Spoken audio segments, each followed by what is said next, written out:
Kantala, kantala. Tingnan yung katotohanan na tayo pari-pareho naman. May tandaan, hindi sasaktan. Ang syota nyo'y nasaan? Ikaw ay aking minahal, kasamang wallet mong matapalit na. Ako pala'y naging sangangan, naghahangan na isang babaero.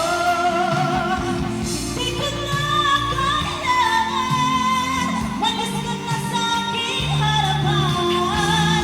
Paglamin ko sa'yo, ngayon ay naglaho na. Ito